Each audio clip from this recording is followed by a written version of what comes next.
Well, we've already had a real treat from Paul, haven't we? And we're in for another one in a few minutes. And just before that, we're going to again return to the wisdom from thousands of years ago. One of the things that Peterson is encouraging us to do is to take hold of accomplishment, to do things, to not just seek pleasure, but to actually try and do things. And the teacher in Ecclesiastes tried this. He sought pleasure, but he found pleasure in doing things. And so we're going to hear what he makes of it.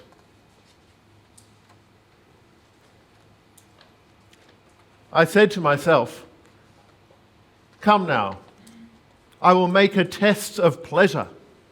Enjoy yourself." But again, this also was vanity.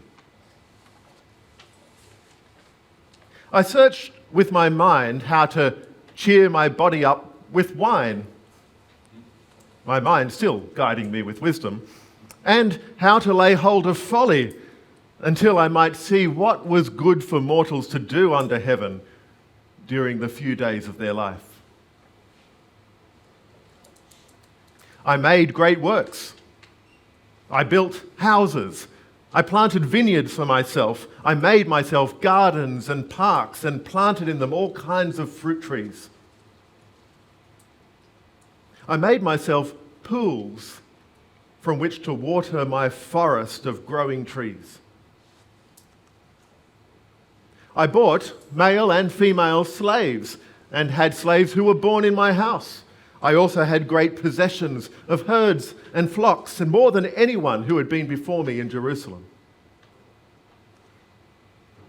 I also gathered for myself silver and gold, and the treasure of the kings of the provinces. I got singers, both men and women, and delights of the flesh, and many concubines.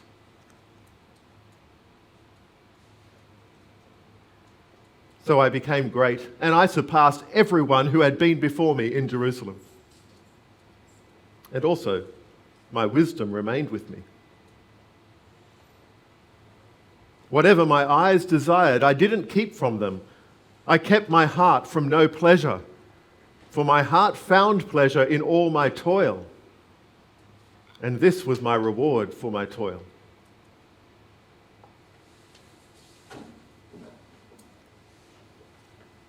But then I considered all that my hands had done and the toil that I had spent in doing it. And again, all was vanity and a chasing after the wind. And there was nothing to be gained under the sun.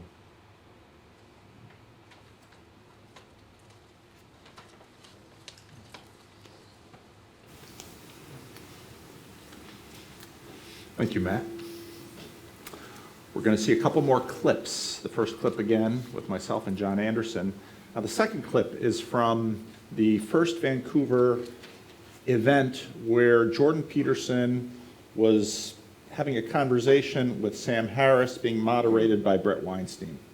And what had happened in that event, I'll talk more about the event as we get into this lecture, but they got almost to the end of their time and they didn't get to the question of God. Because where Jordan Peterson and Sam Harris can agree on the importance of free speech and in a lot of their political and social alignment, Sam Harris is sincerely bothered by Jordan Peterson. And he's sincerely bothered by Jordan Peterson because Sam Harris is losing his fan base to Jordan Peterson and the church.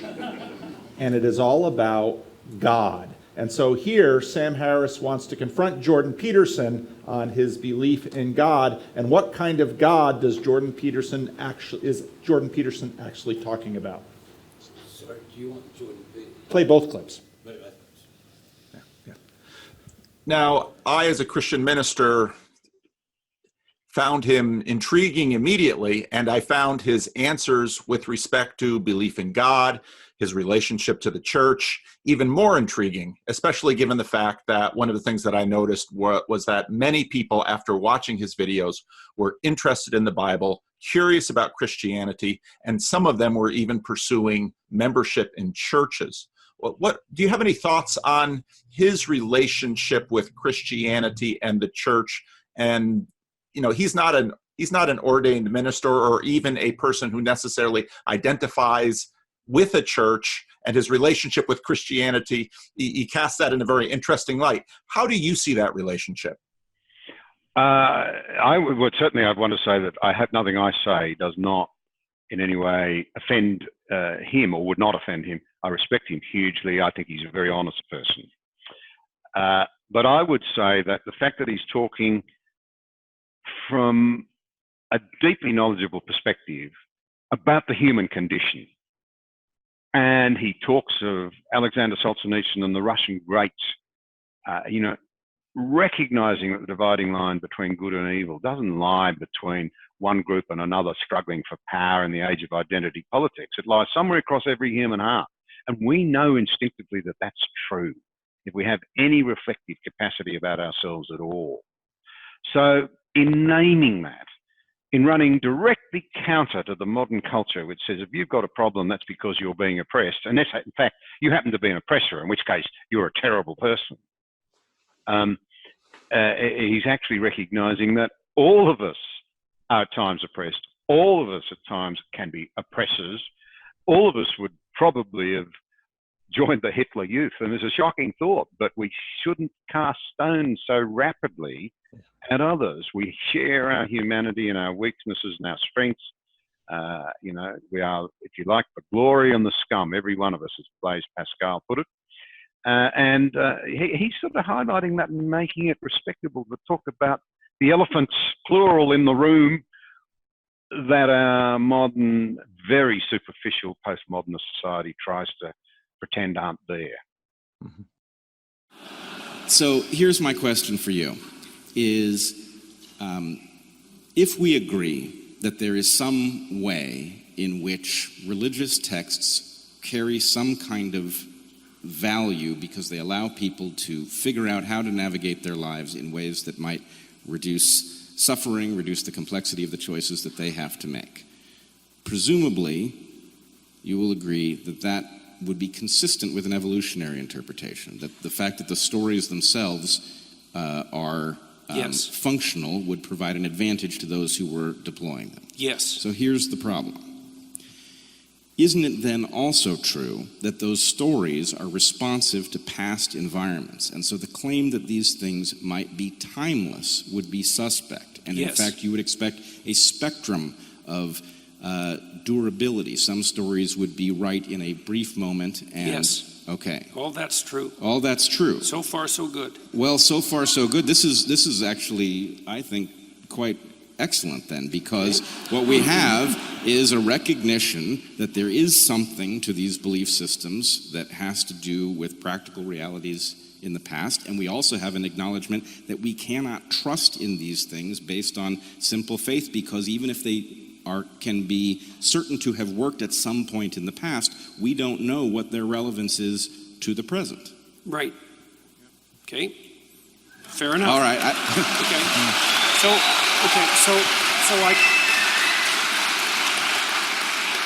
And I would say that's two things about that. That's exactly why we're having this discussion. And you see, what happens in the most profound of such texts is the idea that the process by which your knowledge is updated has to occupy a position in the hierarchy of values that supersedes your reliance on dogma is the fundamental claim. That's why, for example, in Christianity, the notion is that the word is the highest of values. And that's the embodied word. And that's the thing that mediates between order and chaos. And everything else has to be subject to that. And I would say that's not a claim that's unique to Christianity. So, for example, okay, no, I think because we're being told we're out of time here, so I want to give Sam his reaction to that as well, and then we'll move on to Q&A. Well, I'm tempted to just ask Jordan a question here. I mean, it's hard to know what to save for tomorrow night, but I feel like we've got 3,000 people sitting here who would really like an answer to this question.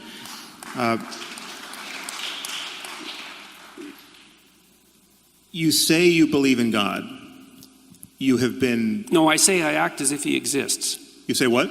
I say I act as if he exists, Okay, which so- is a much more precise claim. Okay, so then what, but in this case, what... So you act as though God exists. Yep. And in addition, I've heard you say that I act as though God exists, that I can't really Well, be an so atheist. so far it seems Yeah, that. right, yeah. We'll see. The night is young. Yeah.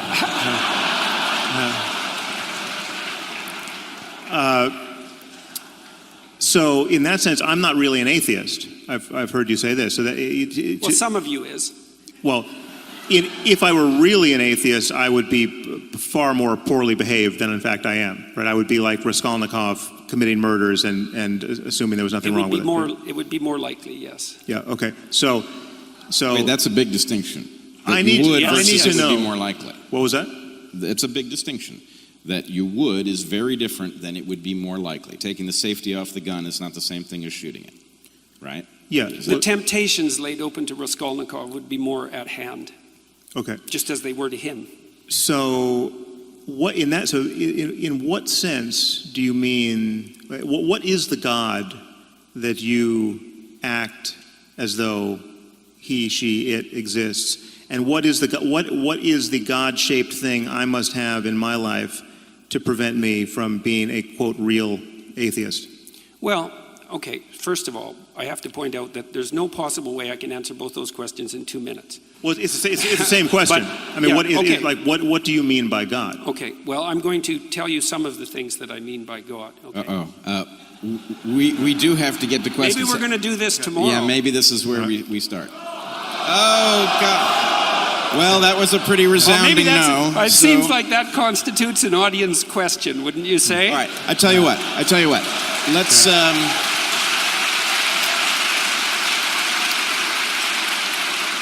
Let's do this, but let's be deliberate about time. Okay. Well, I'm going to read some things that I wrote because it's so complicated that I'm not sure that I can just spin it off the top of my head, and so you'll have to excuse me. So, and what I'm going to do is sort of paint a picture by highlighting different things. So now I already made one point here. I made the point that part of the conception of God that underlies the Western ethos is the notion that whatever God is expressed in the truthful speech that rectifies pathological hierarchies. And that isn't all it does. It also confronts the chaos of being itself and generates habitable order. That's the metaphysical proposition. And that's best conceptualized as at least one element of God. And so I would think about it as a transcendent reality that's only observable across the longest of time frames, the longest of iterated time frames, to your point. So here's some propositions, and they're complicated, and they need to be unpacked. So I'm just going to read them, and that'll have to do for the time being.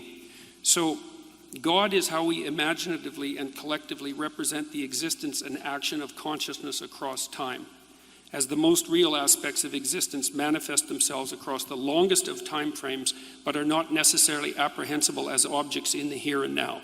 So what that means in some sense is that you have conceptions of reality built into your biological and metaphysical structure that are a consequence of processes of evolution that occurred over unbelievably vast expanses of time, and that structure your perception of reality in ways that it wouldn't be structured if you only lived for the amount of time that you're going to live. And that's also part of the problem of deriving values from facts, because you're evanescent and you can't derive the right values from the facts that portray themselves to you in your lifespan, which is why you have a biological structure that's like 3.5 billion years old. So God is that which eternally dies and is reborn in the pursuit of higher being and truth. That's a fundamental element of hero mythology. God is the highest value in the hierarchy of values. That's another way of looking at it. God is what calls and what responds in the eternal call to adventure. God is the voice of conscience. God is the source of judgment and mercy and guilt. God is the future to which we make sacrifices, and something akin to the transcendental repository of reputation. Here's a cool one if you're an evolutionary biologist. God is that which selects among men in the eternal hierarchy of men. So, men arrange themselves into hierarchies, and then men rise in the hierarchy. And there's principles that are important that determine the probability of their rise, and those principles aren't tyrannical power. They're something like the ability to articulate truth and the ability to be competent and the ability to make appropriate moral judgments. And if you can do that in a given situation, then all the other men will vote you up the hierarchy, so to speak, and that will radically increase your reproductive fitness. And the operation of that process across long expanses of time looks to me like it's codified in something like the notion of God the Father. It's also the same thing that makes men attractive to women, because women peel off the top of the male hierarchy, and the question is what should be at the top of the hierarchy, and the answer right now is tyranny as part of the patriarchy, but the real answer is something more like the ability to use truthful speech in the service of, let's say, well-being. And so that's something that operates across tremendous expanses of time, and it plays a role in the selection for survival itself, which makes it a fundamental reality. Jordan, if I can I just cut in here with one question? I'll stop with that for now. What?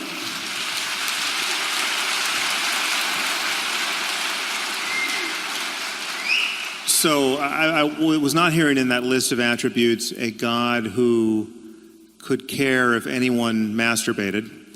I was not hearing a God who... Depends on what else is stopping you from doing, Sam. Sorry, I missed that. I said it depends on what else it's stopping you from doing. Well, yeah, okay, so it's Yeah, but important to live. seriously. It's important to do something other than masturbate. Yes. Yes, which actually constitutes a problem for many people. Which is harder than it sounds. Yeah. I'm not hearing a God, a personal God who can possibly hear anyone's prayers, much less answer them, right? And so I'm wondering what percentage of religious people who would say, "Oh yeah, I believe in God and it's the most important thing in my life." What percentage of those religious people do you think have in mind a God of the sort you just described? I don't know, Sam. It's a good question, because when I go talk to people, when I talk to people online and use exactly this terminology, millions of people listen. So it's not so obvious what percentage of people see it this way. It may be that they have the intuitions, but they haven't been articulated well.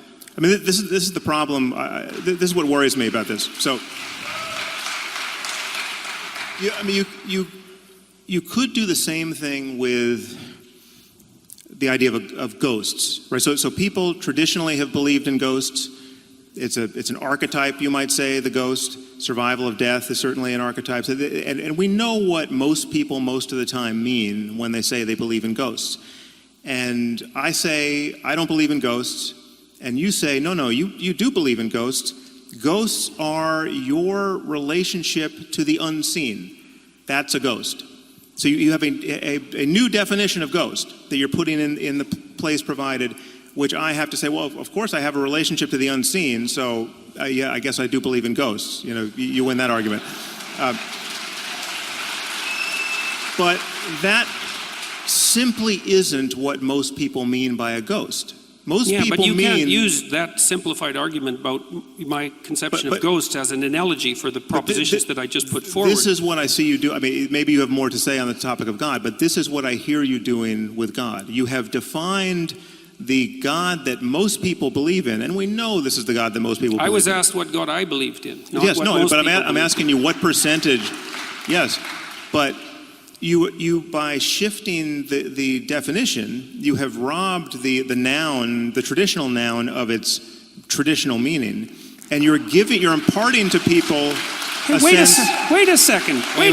I'm not so what sure do you mean of by this. traditional meaning? Look, it's one of the elemental claims in the Old Testament is that you're not even supposed to utter the name of God, because by defining it too tightly, you lose its essence. And so let's not be talking about what the classical definition of God is here, okay? It's a historical non-starter. Okay, and there's plenty of religions that Can I check in with the audience? Is the audience all right with us continuing down this road? No. Okay. So, can I jump in here? You're sacrificing your Q&A. So, yeah, that it is at the expense of Q&A. That's what you're giving up. But I think it's probably worth it. So, let me say, Sam, I do not believe in a supernatural God. But the God that I heard Jordan just describe I do not have any difficulty understanding why he might care if you masturbate, and I also don't have any trouble figuring out how he might answer prayers. Well, tell me more then. Well, I can tell you how a prayer might be answered. Okay, but these are Well, it's specific, so you could let me do that. So it'll be interesting. So I'm not Jordan. We've not talked about this. If I heard an answer from him that actually would satisfy me as to what the mechanism of action might be, that'd be pretty interesting. And if he can tell me what I heard, I think it would suggest that we're not just making up stories here. Okay, and you might like this, you maybe not, but well, it's possible. Okay, so let's imagine that hellish situation that you laid out. Okay, but let's put the extra twist in it, because one of the things that we both decided, I think, was that you also have to build in the intent into that. So let's say the hell that we're talking about isn't the victim of the terrible massacres that you laid out in the jungle story, but a perpetrator. Okay, so someone who's actually acted in a malevolent manner, truly malevolent manner. Okay, or maybe perhaps we wouldn't have to take that extreme case. We could say, well, perhaps you've decided that, you've decided that you've seriously done something wrong. Okay, and that you want to get away from hell, you want to make things better. Okay, so here's an exercise you can try. So what you do is you sit on the edge of your bed and you say, okay, what I did was wrong. And you have to really believe this, right? So you've thought about it, it's killing you. It's killing you. So now you're penitent and you're confessing, let's say. And you're confessing to yourself as much as to anyone. And you say, I really want to know what I did wrong. And I really want to know what I could do to put it right. And I'm willing to accept any answer that will manifest itself to me. You try that. See what happens. Well, that's a prayer that will be answered, and it won't be answered in the way that you want it to be answered. I can bloody well tell you that. Okay, but that... Well, what are you communicating with when you do that? No, that is something that is a process that I'm familiar with. It doesn't require any supernatural explanation, and it certainly doesn't require that we imagine that any of our books were dictated by the creator of the universe. I didn't say that it required any supernatural explanation or that it required the book. I was asked to provide an instance of prayer that worked, and that's what I did. I didn't do anything other than that. That's fully understandable in terms of human psychology. And it's not understandable because we don't know where the answer comes from. Well, we don't know where anything comes from. That's true. Yeah. Okay. So yeah, but that doesn't open the door. I mean, one thing we can know with absolute certainty is that whoever wrote the Bible didn't know either, and there's many other things he or she didn't know, like everything else we know scientifically, right? It's not so obvious what people know and what they don't know. No one even knew the brain was involved in any of this, right? So yeah, but they probably knew about as much as we do about how the brain was involved in it. But we've already. How many of you have seen that clip before? Okay, good number of you. What is going on in that clip?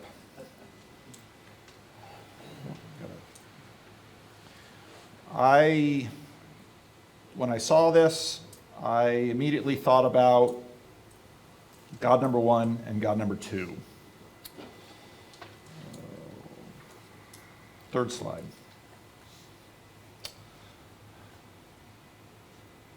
Third slide, two more. Good. Jordan Peterson could be the most consequential person in the history of Western belief since Charles Darwin. People do not believe in a linear fashion. And if there's anything being a pastor will teach you, it's that. People in church often imagine someone has done something bad, or the church is doing something bad. Pastor, you need to get on the pulpit and tell people what to do, and they will stop. I just laugh. That doesn't work, because we could simply wrap up church very quickly by saying, okay, be good. Don't sin. Amen. And that would solve everything, right? People don't work that way. People's beliefs are seldom linear. Someone demonstrated and proved X to me, and therefore I believe it, and I will rationally apply it to my life. It does not happen. persuasion is far more complex, and we've known that all the way back to Aristotle. Next slide. Jordan Peterson recommends this book, The Metaphysical Club, often. And the Metaphysical Club makes a very important point that what Darwin actually contributed to the conversation was not somehow an idea that, well, species evolve. That was assumed. Vastly, in the 19th century, many Christian scientists believed that God was involved in the process of slow change in the world that brought about the world we have today. The contribution that Darwin made was offering the assertion, introducing the assertion that evolution could explain origins without a governing mind. That was Darwin's contribution. Now, when I listened to Jordan Peterson and Sam Harris, and I listened to Sam Harris's rebuttal, Sam Harris says, that's not the traditional God. I thought, Sam, you're completely wrong. That, in fact, is the traditional God that Jordan Peterson just described. Now, most of you probably listening to Jordan Peterson's words says, what is he talking about? It's so esoteric, it just rambles on. And I was talking to Matt, and Matt was saying, who has time to listen to Jordan Peterson? Hours and hours and hours of videos. And I often tell people, I want to learn about Jordan Peterson. Well, watch Maps of Meaning. And they pull it up, and it's like, that's like 40 hours of video. Yep. And that's why the people that often listen to Jordan Peterson are computer programmers, painters, long-haul truck drivers, people who have time and they're looking for good content to listen to. Other people that have, jobs where they can't listen to things in the background, well, read 12 Rules for Life. That's just a little sampling. Try Maps of Meaning. God number one and God number two. I started talking about this when I started delving into the Peterson-Harris conversations. And these are not two gods, but two aspects of God, and they are in fact two aspects that have been around for a very long time in Christian theology. God number one is his immanence. The Apostle Paul says in Acts 17, quoting a pagan prophet, in him we live and move and have our being. God number one may be conceived of as Elohim, and you can watch the Bible Project. They've been doing some good little videos on God. God number one is the ground of all being, not an object that you find in the world. C.S. Lewis, riffing on Dorothy Sayers, made the observation that God, our relationship with God, is something like the relationship of an author to the characters in a book. And I often use in my videos the illustration of, if you asked Frodo to find Tolkien, where could he find him? Well, he won't find Tolkien in Middle-earth, but then again, you find Tolkien everywhere in Middle-earth. This is God number one. He's immanent. He's Isaiah goes into the temple in the book of Isaiah. He goes into the temple, and the angels are there, and they cry, holy, holy, holy is the Lord God Almighty. We'll get into that in a minute. The whole earth is full of his glory. His fingerprints are everywhere. Next slide. We find him in Romans 1. The wrath of God is being revealed from heaven against all the godlessness and wickedness of people who suppress the truth by their wickedness. Since what may be known about God is plain to them, because God has made it plain to them. For since the creation of the world, God's invisible qualities, his eternal power and divine nature, have been clearly seen, being understood from what has been made, so that people are without excuse. Find God number one in general revelation. God number two, however, is his transcendence. The whole earth is full of his glory, but holy, holy, holy, three holies. Now the Hebrews used repetition three times to express the superlative. God is as holy as it can be. Well, what do we mean by holy? He's separate, he's above, he's different, he's transcendent. This is the source of all consciousness. The willful choosing agent who acts in history. He transcends and governs the objects of the world. Jordan Peterson lays out God number one. Sam Harris objects and says, well, you haven't talked about God number two. You haven't talked about the traditional God. oh, why does Sam Harris think that God is merely transcendent and not immanent? And if you can begin to answer that question, and you're going to have to go back to the Protestant Reformation and even before into the Middle Ages to figure out why and in what process these two things got separated and what that has done in our culture. C.S. Lewis in his book Miracles talks about colonizing. And in fact, my mind, when I was just born and laying in a bassinet and trying to figure out my hands and figuring out how I could get my thumb in my mouth, my mind was colonizing my hands. Now, we might say, but your brain colonized your hands. No, my mind has been colonizing my brain, which has colonized my hands. We're going to get into this a little bit more deeply. What are the challenges in knowing God? This obviously, as a pastor, you run into. God is both obvious and hidden. As the imminent author, he is always present. Can you find Lewis in Narnia? Well, you find him all over the place. But Lucy, where would Lucy find Lewis? Well, maybe in The Professor. But is Lewis in there? Dorothy Sayers actually, at some point, falls so in love with one of her characters, she writes herself into her stories. I picked this up from Tim Keller, who noted, well, isn't this a picture of the incarnation, the Word becoming flesh? As a transcendent agent, we are not able to force his hand. My theological tradition is Dutch Calvinism, which majors in this idea that try as we might, God has no need that we can leverage against him to somehow bend him to our will. He is holy, holy, holy, but the earth is full of his glory. We are subject to his will, and we hate this. I, in fact, think that since the Enlightenment, this has been the center of our objection, and that center goes all the way back to Genesis 3.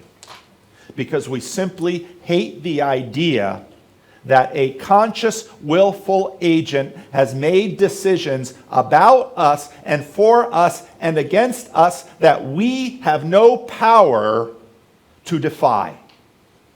We hate it.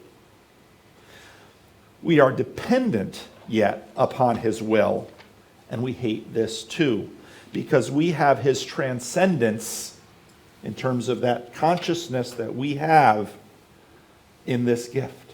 And so we experience it. I love in the book of Ecclesiastes where God has placed eternity in our hearts.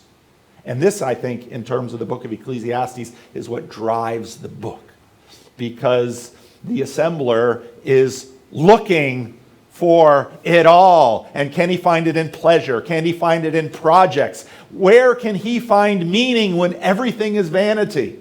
And when Warren suggested what's a frame that we could use to look at Jordan Peterson, I said the book of Ecclesiastes is perfect because it's all right there. Now, Darwin and God number one. Essentially what Darwin said is that there is no immanent God who made all of these objects. I can imagine processes that run on their own. And if you read Charles Taylor, what Charles Taylor does in his book, A Secular Age, is he debunks what he calls the subtraction story, which is basically what you'll hear Sam Harris and a number of other celebrity atheists promote. That basically says, well, we were all naive at one point and young and stupid, and then we grew up to realize that the world is demythologized and de-enchanted, and stuff just runs out there on its own, and but once the world is in fact no longer enchanted, now that we, with the gift of transcendence and consciousness, can now colonize the world and bend it to our wills. If you read Tolkien, that's essentially Sauron.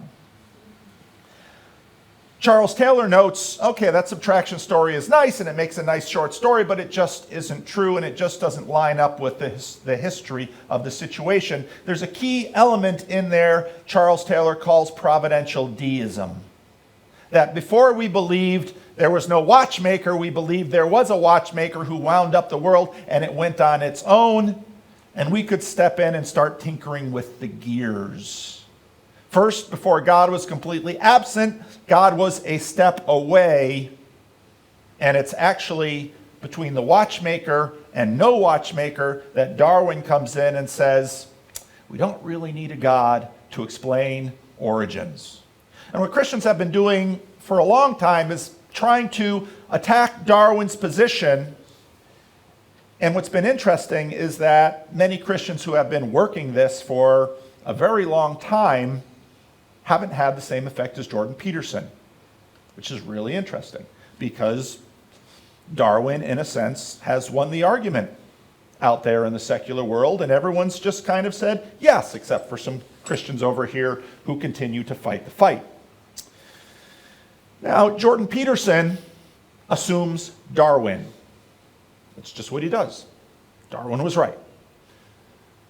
But Jordan Peterson also notes that there are two ways of conceiving the world. One way is the world as a space of objects, which is fundamentally the materialist frame. That what the world is, well, we're in this room and we have all these creatures that are carbon-based, have skin, and I can run through and I can touch all of you, and you have processes going on in your brain, and these brains are producing the consciousness, and that's what the world is. That's Sam Harris's world. But you can also conceive of the world as a forum for action. Well, suddenly, if you walk into the room, and if there were a Bengal tiger in the back, I wouldn't pay attention to any of you, and none of you would pay any attention to me. We would all look at that Bengal tiger. Why? Because our brains, according to Darwin, according to all of these scientists, have had millions of years of development so that actually what's most important in the world is not all of the stuff in the world, but the threats and opportunities. And that's how we arrange our lives. The world is a forum for action. This is the basic premise of his book, Maps of Meaning.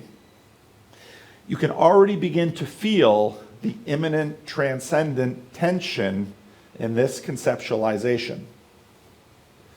So Jordan Peterson does 4 talks with Sam Harris.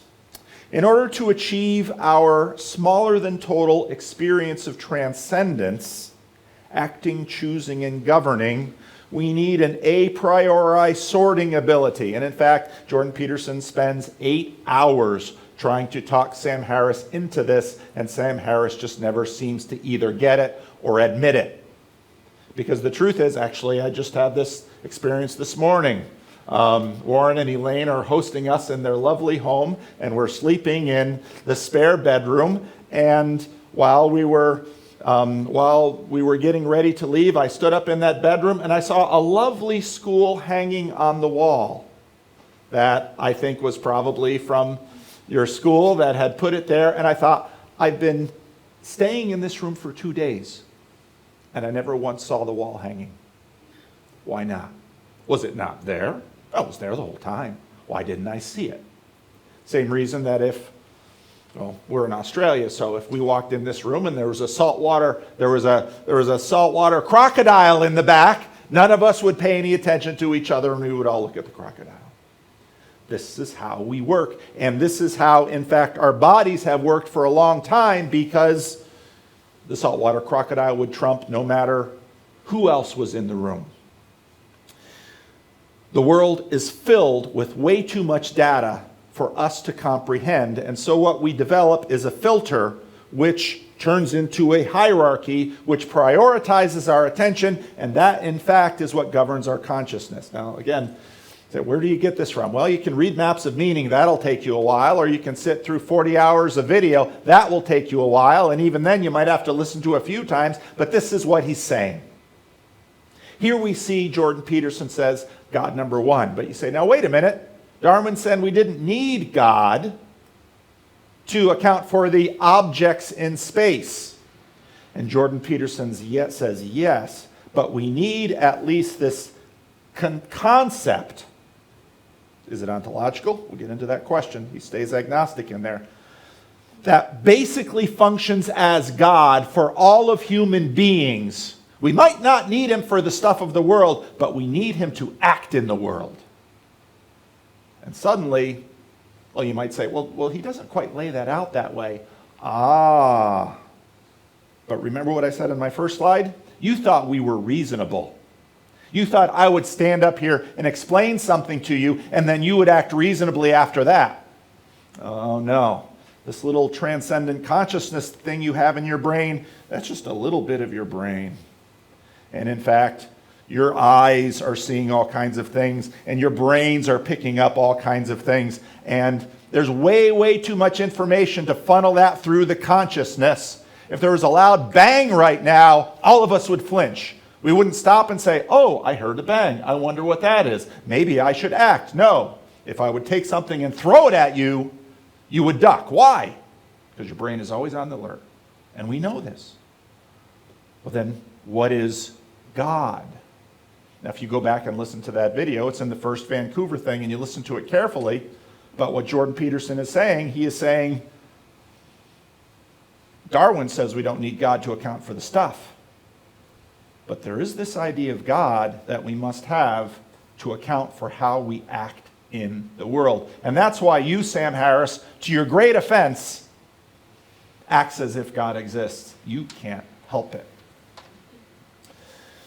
Jordan Peterson asserts the idea of God is foundational to the psychological stability of liberal Western freedoms. Now, one of the things I've learned here is that this word liberal works differently in Australia than it does in California. This has been interesting. Without God, and this is essentially what Jordan said in this little run-up to Sam Harris, and has said in many other places, without God, and I put it in quotes because Peterson will say, well, it's a conceptualization, there is no free will or responsibility, which will yield his sacrament of meaning. Without the idea of the image of God, there are no human rights. And this is why, if this imago Dei, if we lose this in the West, all of these lovely ideas that we have about rights of oppressed people, ironically, it all goes away. And we revert back to something like, I was just talking about the parable of the Good Samaritan the other day. We read that story in such a Christian fashion, and it was offered in such a Judeo-Christian context where everyone was assumed to have the image of God. If a Roman was going down the road to Jericho and saw a person lying on the road, he would keep going. And if Jesus asked, well, why didn't you stop? Why should I? This entire idea of compassion for victims all comes from Jesus. It all comes from the Imago Dei. Without God, there is no idea of the future or a belief in sacrifice for it. Jordan Peterson did a little Easter thing, which again was rambly and esoteric and hard to get through. But when I listened to that, I thought, yeah, this idea of the future, so obvious to all of us, and the connection to the idea of sacrifice. What makes us think if I sacrifice today, I will reap the benefits tomorrow?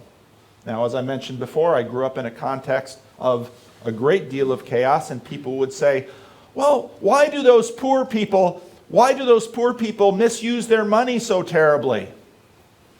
Why do, when they have a little bit, they spend it right away? Well, maybe because in their lives of chaos, they know that they're not going to have it tomorrow anyway, so they're going to spend it right now.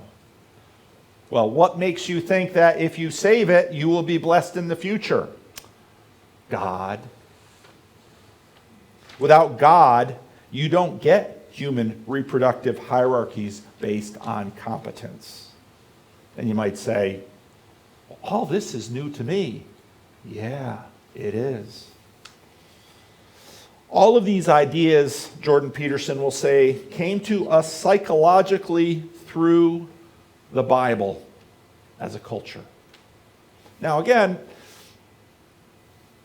people are just listening to him ramble, and then they find themselves quite mysterious to themselves. So I had a picture of Job, my friend from the Netherlands, up. I met him in Southern California. He had to come down there for a conference, and I was down there to help a friend of mine start a meetup and keep his meetup going. And so I'd spend days with Job, and Job said, I can't for the life of me figure out how I'm sitting here in Southern California hanging around with pastors. I'm an atheist. He's been going to church for a few months, and the pastor of the church said, "Would you like to join the church?" And he says, "I don't really think I should. I still don't believe in God. But I think this church is good, and it's a good thing, and I'm certainly far happier, and my life is far better than it used to be, so I'm going to keep coming. But, you know, I still don't have this figured out." And I thought, yeah, that's the way it works sometimes. Jordan Peterson is making this argument on Darwin's shoulders. I find again and again many Christians trying to attack Darwin. Peterson, in a sense, just leapt over Darwin and said, okay, let's start with Darwin. You still need God. Jordan Peterson is making this argument as someone who doesn't identify with the church. So people can't just say, he's one of these crazy Christians. Well, he isn't. And he says, you still need God. So Jordan Peterson says, you need God, number one, to have the world we enjoy. Sam Harris says, that isn't the God. Number two, I've been protesting since 9/11. Jordan Peterson says, you and everyone in the West who embraces Enlightenment values actually lives psychologically as if this God, number one, is real. And if you stop, you'll lose this world that Sam Harris is desperately trying to save. And again, we hear this, and people hear it, and they might think, oh, that's interesting. But their mind hears it. God number one, see Romans 1. The God that you see in the Axial Age. How many of you are familiar with that term? Okay, a few of you. Watch John Vervaeke's videos. The Axial Age is at the end of the Bronze Age. All of these cultures around the world begin to conceptualize, well, this world life is short, brutish, and hard. Surely there must be a place where things don't decay. Surely there must be a place where tears are wiped away. Surely there must be a place where streets are paved with gold. And you hear this as a Christian, you say, oh yeah, that's in the Bible. Yeah, all around the world, different cultures are beginning to conceptualize of, if everything is so hard down here, maybe there's a place where everything is right and good and normal, and the world gets split. This is the God Darwin said we didn't need for the material world. The God Jordan Peterson says we need for the psychological world is God number one. God number two, the Bible calls the living God, the relational God, the God who comes to you, the active personal agent in the world. And Sam Harris says, nope, that's not the one I believe in. And Jordan Peterson says, yeah, but you still believe in God number one. What's actually been happening in the West since then, Kant, Schleiermacher, Bultmann, Barth, fundamentalism. The West had so many sunk costs in Christianity. For the last 200 years, we've been trying to save the church from the demise of God number one. God number one has receded in history. First with Providential Deism, later with Darwin. So then how do we compensate? Blow up God number two. One of the best illustrations of this is Charles Colson. Charles Colson was Richard Nixon's hatchet man. And while he was totally loyal to Richard Nixon, and did Richard Nixon's dirty deeds, he was having a conversion experience. And his wife said, you've always gone to church. And Charles Colson says, yeah, but now I believe in a living God. And in the 1970s in the United States, people were born again. Jimmy Carter got on the cover of Time magazine for it. God number two expanded to compensate. Schleiermacher called it a feeling of absolute dependence. You see it in the New England Transcendentalist. It's a personal relationship with Jesus.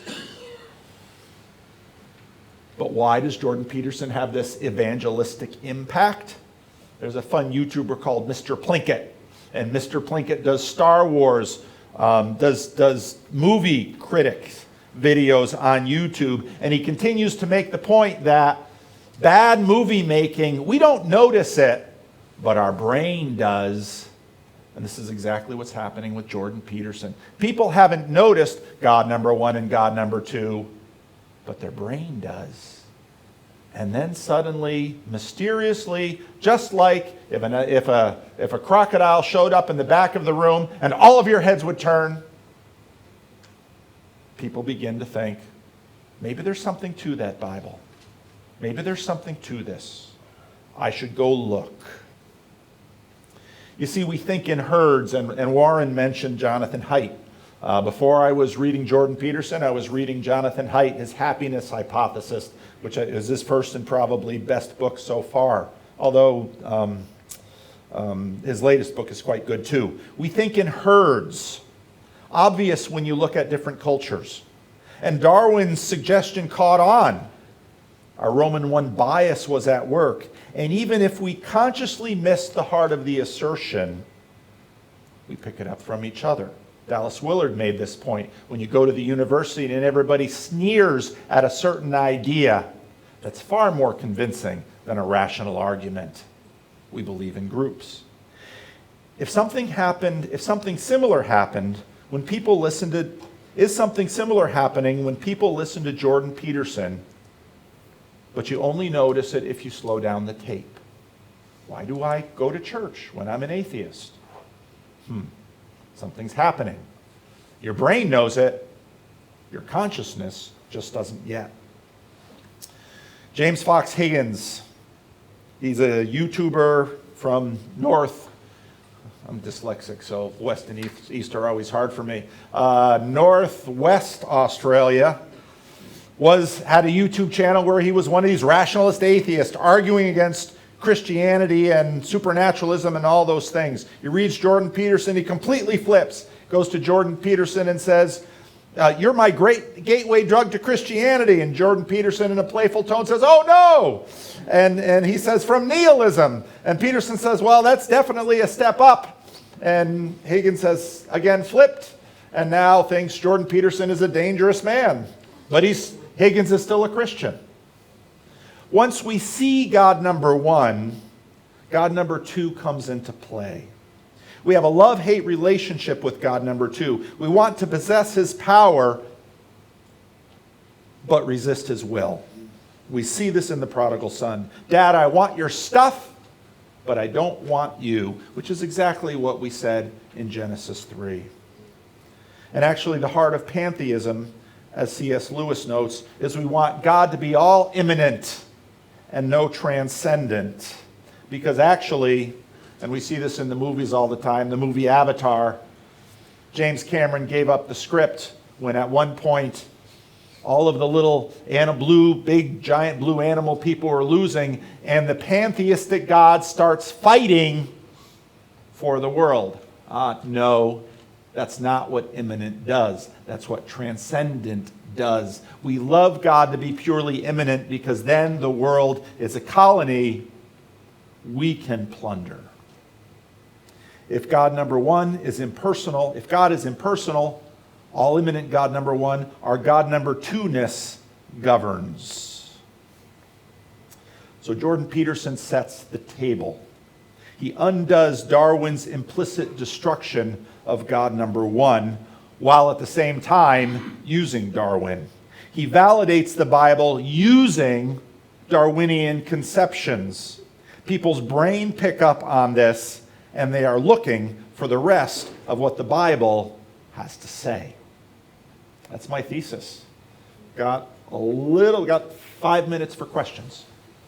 And you'll have more time to discuss when we break out in groups.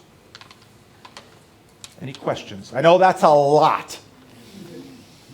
Oh, yeah? Yes? I was just really struck by the whole thing when you're talking about sort of, there was an aspect where you're talking about what we know here and now, and that sort of like really played into the whole idea of our blindness about history, and I wonder whether this is kind of like a really major theme. I mean, I've never been interested in history, now all of a sudden I am, and now I go, wow, it's so interesting and relevant.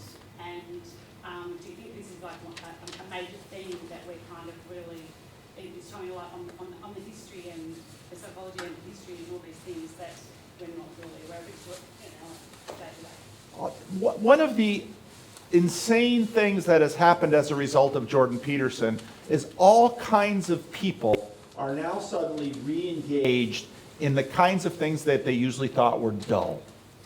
People are trying to read Dostoevsky. People are trying to read Nietzsche and Kierkegaard and Piaget and Plato and Aristotle. And so I just opened my church up to these meetups, and you've got people who didn't even go to college, and they are now trying to pick up these books. And part of this, as I alluded to in the first talk, is YouTube and audiobooks. Peterson is very much a product of this revolution because a truck driver, doesn't have... I started playing with YouTube because I very quickly realized that maybe a handful of the people in my church actually read books. But you know what? Almost everybody watches TV. And YouTube is almost TV. And actually YouTube is beating TV because you can self-select what you find. And what we've seen in this revolution is that a huge number of people are getting an amazing education by clicking on this medium that we thought was for cat videos. And when I started this, I thought, YouTube videos should be 2 or 3 minutes long. And then I found myself listening to 2.5 hour Jordan Peterson videos. So then I thought, what if I talked at my computer for 2 hours? Would anybody listen? And they do. So you're exactly right. What is happening? Who knew? We were told, Peterson says this all the time, we were told the public was stupid. Not as stupid as we thought. They will engage in the great ideas of history and the great conversations of history if they can fit it into their lives. So, you're right. Yes? It seems to me a lot of what Peterson is talking about in terms of the imminent God, it has a lot, well, it's kind of described in the wisdom literature of the scriptures. Does Peterson interact with that resource, the wisdom literature, and what does he say about it? Jordan Peterson, when he started his biblical series, told us that he was going to go through the whole Bible. In 15 lectures, he managed to skim Genesis. And when he said, I'm going to go through the whole Bible, I laughed because as a pastor, I have some experience in trying to go through the Bible with a group of people. He has said almost nothing about wisdom literature. A little bit of something about Job, but hardly anything. He has mostly focused on Genesis, and then he'll dip into the Sermon on the Mount now and then, but has hardly touched on it. But the connection with wisdom literature, as we've noted here, is there. Yes? I'm going to try and phrase this question. I've been trying to phrase it in my mind, but maybe if I speak it, I can get it out. Given what you've said about Darwin being central in Jordan Peterson's framing of what he's doing, and if you see what is happening from a Christian point of view as a kind of a battle, and you're seeing a bit of victory here because people are taking the Bible seriously for a change, to what extent will it also seem as a Pyrrhic victory? Because in order to achieve that, a lot of people who don't like Darwin are having to kind of accept that as a central part of how that victory is being achieved.